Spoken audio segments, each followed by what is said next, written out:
امیر المؤمنین نے خود یہ فرمایا شیعتنا، ہمارے شیعہ خلقوا من فاضل طینتنا، ہمارے شیعہ وہ ہیں جنہیں ہماری بچی ہوئی مٹی میں سے اللہ نے خلق کیا ہے، ہماری بچی ہوئی مٹی میں سے اللہ نے خلق کیا ہے۔ وَأُجِلُوا بِمَاءِ مَحَبَّتِنَا، جب اس بچی ہوئی مٹی کا خمیر بنایا جا رہا تھا، اس کو گوندا جا رہا تھا، تو اس خمیر میں مٹی کو ملانے کے لیے پانی ڈالا جاتا ہے۔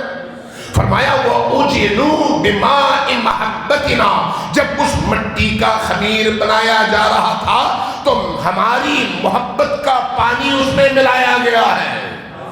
لہذا اگر کوئی ہمارا شیعہ ہے تو وہ ہمارے وجود کا حصہ ہے۔ اس لیے فرمایا جب ہمارا کوئی شیعہ مغموم ہوتا ہے تو ہم مغموم ہوتے ہیں، جب ہمارا کوئی شیعہ درد میں مبتلا ہوتا ہے تو ہم درد میں مبتلا ہوتے ہیں،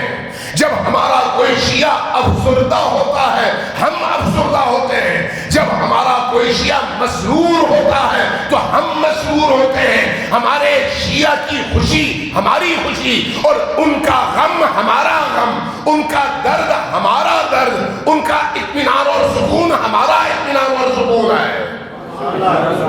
ایسے جیسے ایک درخت کی شاخ، درخت کی شاخ کو جو خوراک ملتی ہے اسی درخت کے تنے سے ملتی ہے۔ آپ کے وجود میں اگر بازو ہے، بازو میں آگے انگلی ہے، تو انگلی کو جو خوراک ملتی ہے آپ کے تن کے اس نظام سے ملتی ہے، لہٰذا وہ آپ سے جدا نہیں ہے۔ لہٰذا اگر آپ کی انگلی میں درد ہے تو آپ کا پورا وجود اس کو محسوس کرتا ہے۔ علی فرماتے ہیں کہ جتنے بھی لوگ علی ولی اللہ پر ایمان رکھتے ہیں، ولایت علی پر ایمان رکھتے ہیں، علی کو اپنا امام مانتے ہیں، علی کی محبت اور مودت ان کے سینوں میں زندہ ہے، وہ ہیں جو علی کے وجود کا حصہ ہیں، اور ان کی زندگی اور علی کی زندگی جڑی ہوئی ہے، وہ مرے بھی اور جیے بھی